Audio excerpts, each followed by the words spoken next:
A solas con Dios, por John MacArthur. Tercera parte. La oración en acción. Capítulo 10. Orar por las cosas correctas.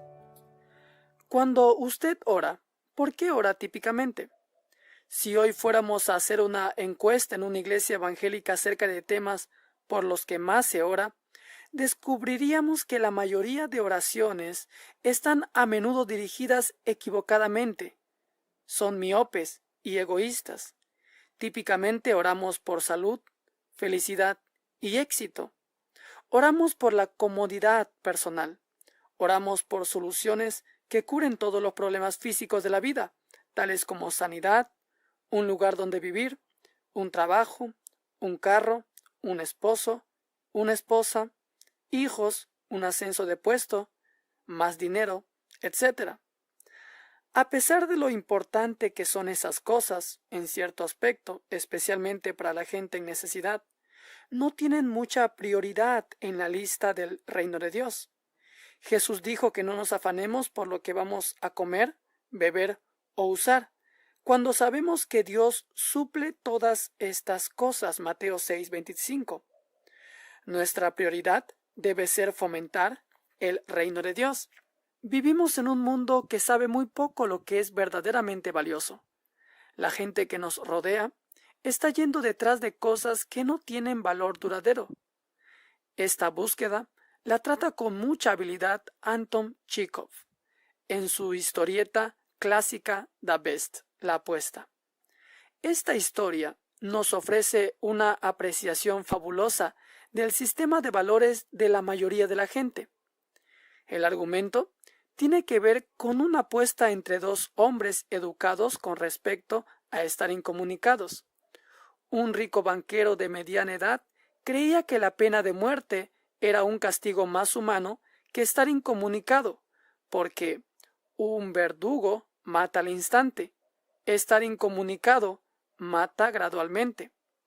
Uno de sus invitados en una fiesta, un joven abogado de 25 años, no estaba de acuerdo y dijo: «Vivir bajo cualquier condición es mejor que no vivir en lo absoluto».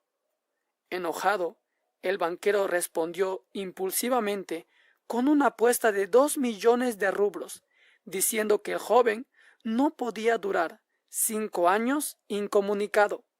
El abogado estaba tan convencido de su resistencia que anunció que se quedaría 15 años en lugar de 5. Se hicieron los arreglos, y el joven pasó a un edificio apartado ubicado en el terreno de la gran propiedad del banquero. No se le permitieron visitas o periódicos. Él podía escribir cartas, pero no recibir ninguna. Había guardias vigilando para asegurarse de que nunca infringiera el acuerdo, pero estaban situados de tal manera que nunca podría ver a otro ser humano desde su ventana. Él recibía su comida en silencio, a través de una pequeña abertura donde no podía ver a los que le servían. Todo lo demás que quisiera, libros, ciertas comidas, instrumentos musicales, etc., se le concedía a pedido especial por escrito. Durante el primer año se podía escuchar el piano a casi cualquier hora, y él pidió muchos libros, mayormente novelas y otras lecturas sencillas. Al año siguiente cesó la música, y se pidieron las obras de varios autores clásicos. En el 6.º año de aislamiento comenzó a estudiar idiomas, y en poco tiempo dominó 6.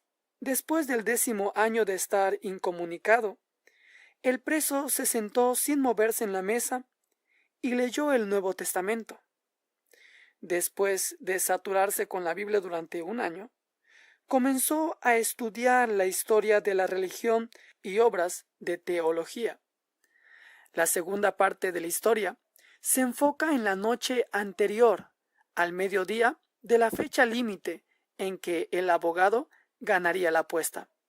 El banquero estaba ahora al final de su carrera.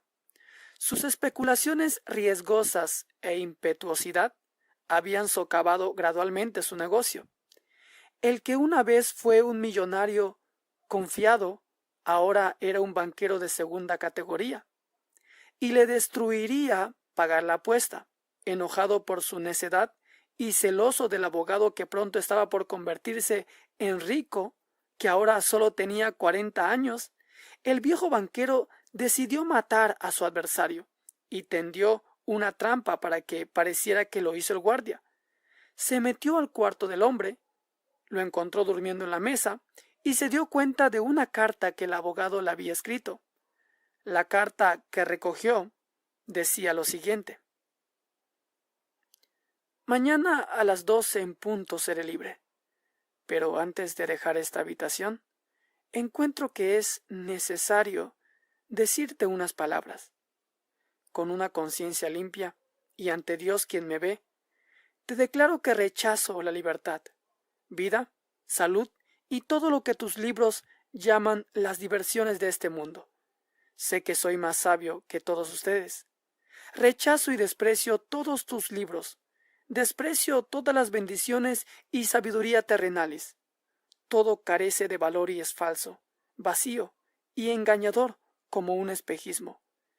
Puede que seas orgulloso, sabio y hermoso, pero la muerte te barrerá y sacará de la tierra, como sucede con los ratones que viven debajo de tu piso, y tus herederos, tu historia, tu genialidad inmortal, se congelará o quemará junto con la destrucción de la tierra. Te has vuelto loco y no estás siguiendo el camino correcto. Lo falso lo tomas como verdadero y lo deformado como belleza. Para demostrarte cómo rechazo todo lo que valoras, renuncio a los 2 millones que una vez me parecieron ser el comienzo de un paraíso para mí y que ahora rechazo. Para privarme del derecho de recibirlos, dejaré mi prisión 5 horas antes del tiempo asignado, y de esta manera rompo con las condiciones de nuestro pacto. El banquero leyó la carta, puso el papel en la mesa, besó al hombre extraño dormido y con lágrimas en los ojos se fue silenciosamente de la casa. Chikov describe: nunca antes, ni siquiera después de resistir grandes pérdidas, se había despreciado como lo hizo en ese momento. Sus lágrimas lo mantuvieron despierto el resto de la noche, y a las 7 de la mañana siguiente le informaron los guardias que habían visto al hombre arrastrarse por una ventana, ir a la puerta y luego desaparecer. Algunas personas tienen que aprender a las malas lo que es valioso, y hay otros que nunca aprenden. Acabamos de aprender a través de varios capítulos lo que es valioso en nuestras oraciones. El modelo de la oración de Jesús en Mateo 6:9 nos da el marco en el que podemos establecer nuestra propia práctica de orar. En los siguientes 2 capítulos que quedan, veremos los temas espirituales específicos que deberían ser el centro de nuestras oraciones. Estos temas expandirán y darán forma al modelo que nos dio Jesús. Para entender esos asuntos vitales, necesitaremos explorar lo que enseñó el apóstol Pablo acerca de ellos. Pablo supo lo que era importante en la vida cristiana. Sus oraciones por los santos son sorprendentes por el trato exclusivo de asuntos espirituales. Una de sus oraciones en particular resalta por su simpleza y profundidad. Él dice: con este fin, oramos siempre por vosotros, para que nuestro Dios os haga dignos de su llamamiento y que Él cumpla todo buen propósito y toda obra de fe con poder. Segunda de Tesalonicenses 1:11. Pablo a menudo enfocó sus oraciones en temas que engrandecerían el beneficio espiritual de los santos. Aquí él tuvo 3 deseos para los tesalonicenses: dignidad, cumplimiento y servicio poderoso.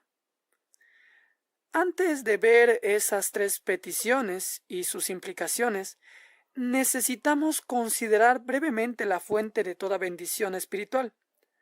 Pablo sabía que la mayor parte de lo que deseaba solo lo podía conseguir por medio de la oración.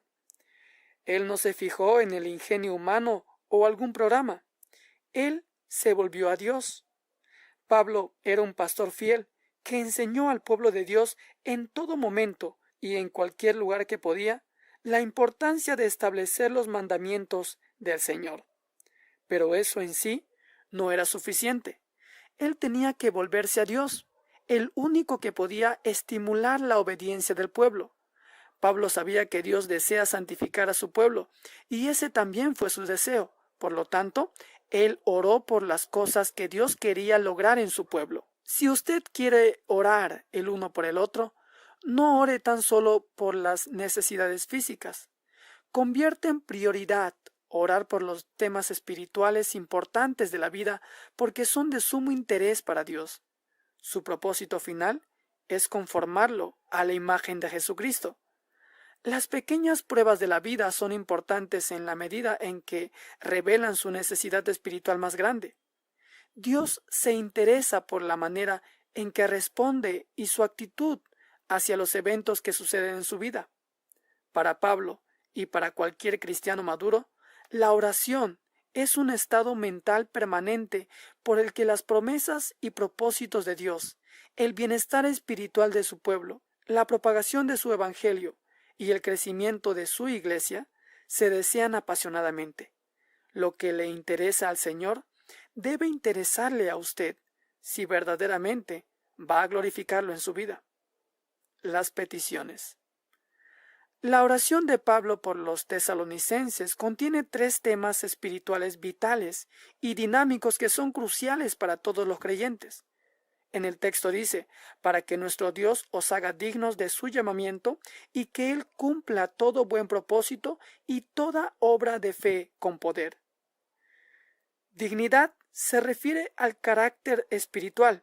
Debe ser nuestro deseo que el Señor nos convierta en la clase de gente que deberíamos ser. Cumplimiento se refiere a Dios produciendo en nuestras vidas todo anhelo santo. Y el poder es necesario para que nuestro servicio sea verdaderamente efectivo. Cuando ora por sus seres queridos o por hermanos y hermanas en Cristo, ore por su dignidad, cumplimiento y poder en el servicio. Cuando estos asuntos son la prioridad de sus oraciones y nuestros modelos de obediencia, Dios será honrado. Dignidad. La primera petición de Pablo es que Dios os haga dignos de su llamamiento. Esta es una petición amplia que abarca nuestro carácter cristiano. Si decimos pertenecer a Cristo, necesitamos vivir de tal manera que lo honre. La frase su llamamiento es un concepto amplio en el Nuevo Testamento, que siempre en las epístolas se refiere al llamado efectivo a la salvación, que trae como resultado la regeneración. Este no es un llamado al arrepentimiento o a creer. Es un llamamiento que Pablo describe en Romanos. Él dice, a los que predestinó, a estos también llamó, y a los que llamó, a estos también justificó, y a los que justificó, a estos también glorificó. Romanos 8:30. Aquí llamamiento ocurre en el fluir de la salvación. El llamamiento que activa en su momento la elección realizada en el pasado eterno. Es un llamamiento irrevocable. Romanos 11:29. En su primera epístola a los tesalonicenses, Pablo habló sobre la importancia de este llamado.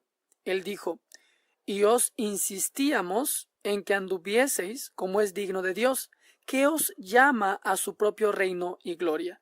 Primera de Tesalonicenses 2:12. Lo que Pablo quería decir era muy claro. Los creyentes han sido llamados a la salvación, a llevar el nombre de cristianos e identificarse como pueblo de Dios. Así que Él ora por nosotros para que seamos dignos de llevar el nombre de Cristo. Dignidad en posición. Todos nos merecemos la muerte y no nos merecemos la salvación. Eso era cierto antes de que Dios nos salvara. Por lo tanto, podemos concluir que Dios salva al que no es digno y lo convierte en digno. Esa es nuestra posición en Cristo. Así como usted fue declarado justo en la justicia de Cristo, así fue llamado digno a causa de la justicia de Él. Usted No se ganó su justicia. Tampoco se ganó su dignidad. Es toda suya solo a través del regalo de la gracia de Dios. De manera que usted es digno en su estado posicional delante de Dios. Dignidad en práctica. Es en el sentido práctico que Pablo le pide a Dios que nos haga más dignos. Dios quiere que usted se merezca más al llevar su nombre, y Él usará su sufrimiento para alcanzar esa meta. El texto dice, esto da muestra evidente del juicio de Dios, para que seáis tenidos por dignos del reino de Dios, por el cual también estáis padeciendo. Segunda de Tesalonicenses 1:5. El sufrimiento que Él permite en su vida separa la carne y lo acerca a Él. Y eso, en última instancia, trae madurez espiritual. En segunda de Tesalonicenses, capítulo 1, versículo 11, Pablo no se interesa tanto por el proceso que Dios usa, solo que Él sea efectivo en hacernos más dignos. Algún día, en el futuro, todos nosotros seremos completamente dignos, porque seremos perfectamente santos. Pero mientras tanto, necesitamos llegar a ser más dignos de llevar el nombre de Cristo. Esta es una petición que debería estar en los labios de cada creyente. Todos deberíamos desear que ningún creyente traiga reproche a Cristo o deshonre su nombre. Pablo tuvo que dirigirse específicamente a un grupo de creyentes de la iglesia en Tesalónica que estaba haciendo eso. El texto dice, os mandamos, hermanos, en el nombre de nuestro Señor Jesucristo, que os apartéis de todo hermano que ande desordenadamente y no conforme a la doctrina que recibieron de parte nuestra. Segunda de Tesalonicenses 3:6. Algunos creyentes obviamente no eran obedientes a la palabra de Dios y a la enseñanza de los apóstoles, y en cambio estaban llevando una vida rebelde. De hecho, algunos andaban desordenadamente entre vosotros, como dice el texto, sin trabajar en nada, sino entrometiéndose en lo ajeno. Versículo 11. Pueda que hayan sido dignos en su estado posicional ante Cristo, pero en verdad no estaban viviendo de una manera que lo honrara en la práctica. Usted y yo tenemos un inmenso privilegio y responsabilidad de llevar el nombre de Cristo de una manera digna. Este fue un tema constante a través de las epístolas de Pablo. A los Efesios les escribió esto. Por eso, yo, prisionero en el Señor, os exhorto a que andéis como es digno del llamamiento con que fuisteis llamados, con toda humildad y mansedumbre, con paciencia, soportándoos los unos a los otros en amor, procurando con diligencia guardar la unidad del Espíritu en el vínculo de la paz. Efesios 4:1. A los filipenses les dijo, solamente procurad que vuestra conducta como ciudadanos sea digna del Evangelio de Cristo. Estáis firmes en un mismo espíritu, combatiendo juntos y unánimes por la fe del Evangelio, y no siendo intimidados de ninguna manera por los adversarios. Filipenses 1:27. Y a los colosenses les escribió de esta manera, para que andéis como es digno del Señor, a fin de agradarle en todo, de manera que produzcáis fruto en toda buena obra y que crezcáis en el conocimiento de Dios y que seáis fortalecidos con todo poder, conforme a su gloriosa potencia. Colosenses 1:10. Cada uno de estos pasajes nos da una apreciación perspicaz de los detalles particulares de un caminar digno, una vida que debemos esforzarnos en seguir y características que debemos pedir a Dios que haga prevalecientes en nuestra vida. A continuación, tenemos una lista del Nuevo Testamento de todo lo que abarca un caminar digno. Como punto número 1 tenemos la humildad. Lo podemos encontrar en Efesios capítulo 4, versículo 23. En el punto número 2 tenemos la pureza. Lo podemos encontrar en Romanos capítulo 13, versículo 13. En el tercer punto tenemos al contentamiento. Esto lo podemos ver en 1 Corintios 7, 17. Como siguiente punto tenemos la fe. 2 Corintios 5, 7. Tenemos la justicia en Efesios 2, 10. Tenemos la unidad en Filipenses 1, 27. Tenemos la mansedumbre en Efesios 4:2. Tenemos la paciencia en Colosenses 1:11. Tenemos el amor en Efesios 5:23. Tenemos el gozo en Colosenses 1:11. Tenemos la acción de gracias en Colosenses 1:3. Tenemos la luz en Efesios 5:8. Tenemos el conocimiento en Colosenses 1:10. Tenemos la sabiduría en Efesios 5:15. Tenemos la verdad en Tercera de Juan 3:4. Tenemos fructificación en Colosenses 1:10. Si verdaderamente le pertenece a Cristo, debe andar como Él anduvo. Cumplimiento. La segunda petición de Pablo es que Dios cumpla todo buen propósito. La palabra griega que se traduce cumpla, pleró, significa lograr. Así que Pablo está pidiendo a Dios que logre en nuestras vidas todo propósito que es bueno según su definición. Los salmos a menudo reflejan este deseo. Por ejemplo, David oró de esta manera: le has concedido el deseo de su corazón y no le has negado la petición de sus labios. Le has salido al encuentro con las mejores bendiciones. Salmos 21:2. También dijo de esta manera: deleítate en el Señor y Él te concederá los deseos de tu corazón. Salmos 37:4. ¿Le dará Dios todo lo que su corazón desea? Sí, en tanto que su deleite sea en Él y sus deseos sean los de Él. Esa verdad se comprueba con esta osada declaración en Salmo 138:8. Dice: el Señor cumplirá su propósito en mí.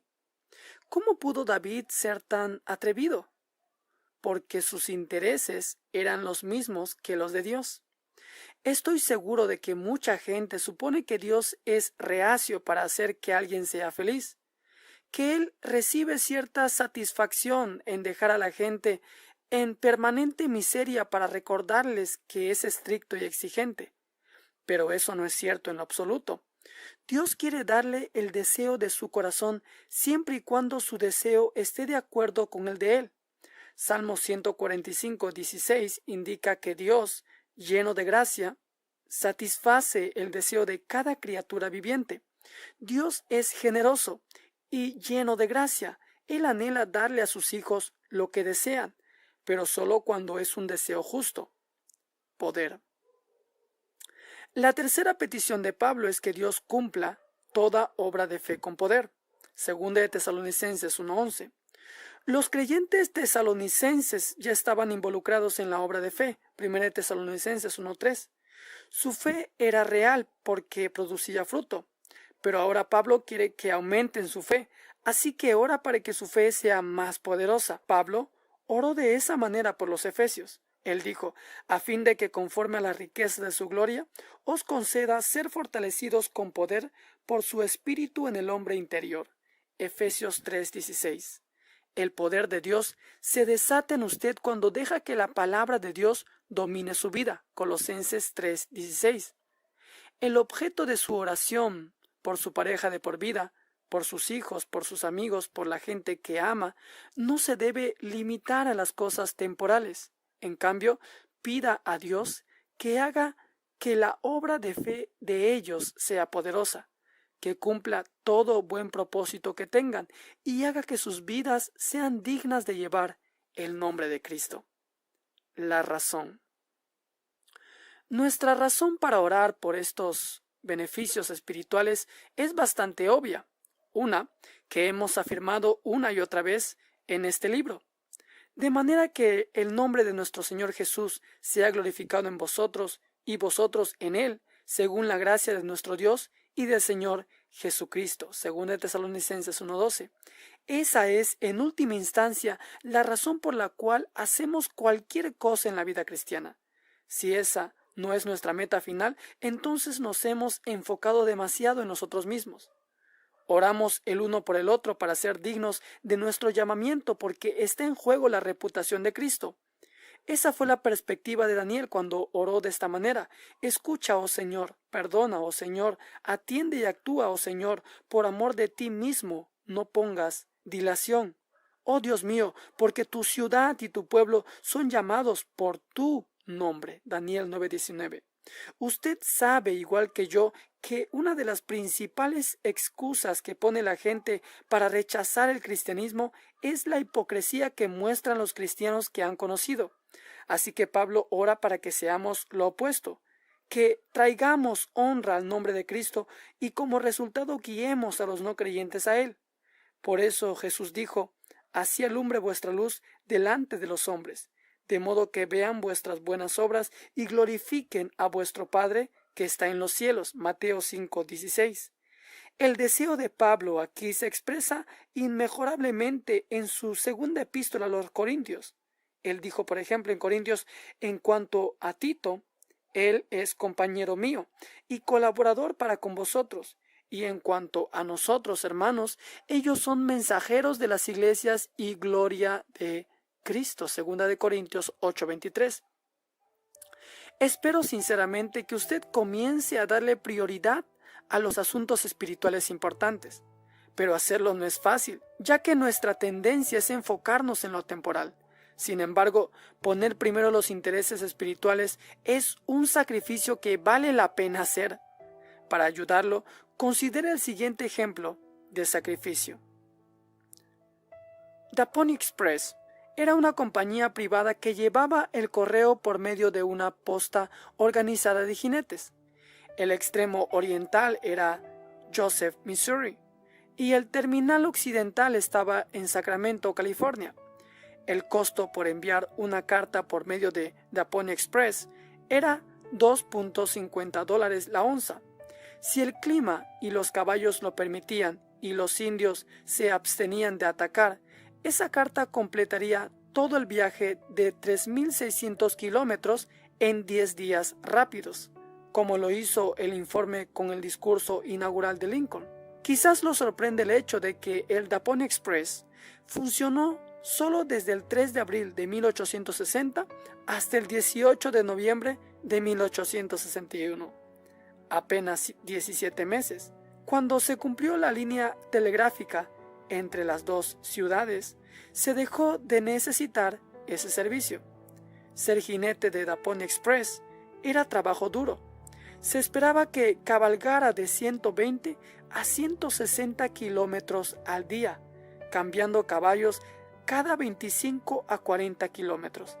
Aparte del correo, el único equipaje que se llevaba contenía unas cuantas provisiones, incluyendo un paquete con harina, maíz molido y tocino. En caso de emergencias, también había un paquete medicinal de aguarrás, bórax y cremor tártaro. Para viajar sin mucho peso y aumentar el movimiento veloz durante los ataques de los indios, los hombres siempre usaban una camisa de manga corta, incluso durante el feroz clima de invierno.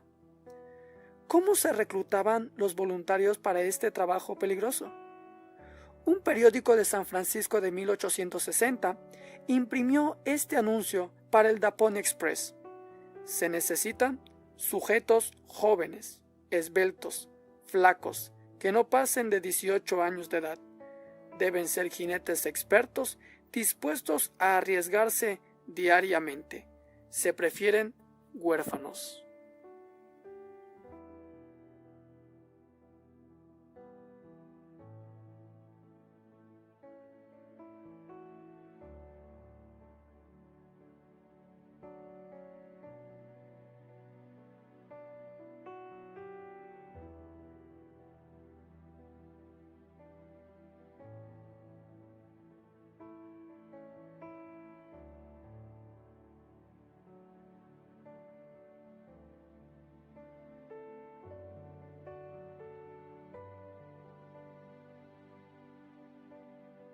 Amado oyente, hemos terminado con el capítulo 10. Sin embargo, en el capítulo 11 veremos orar por los que no conocen al Señor.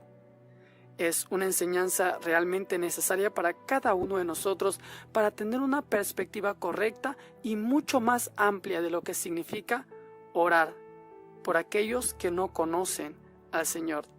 Le invitamos a participar de una nueva transmisión de Gracia Incomparable, y si no se ha suscrito al canal, le invitamos a que lo haga para que disfrute de este y otros libros de estos siervos de Dios. Que Dios lo bendiga grandemente. Le saluda su servidor.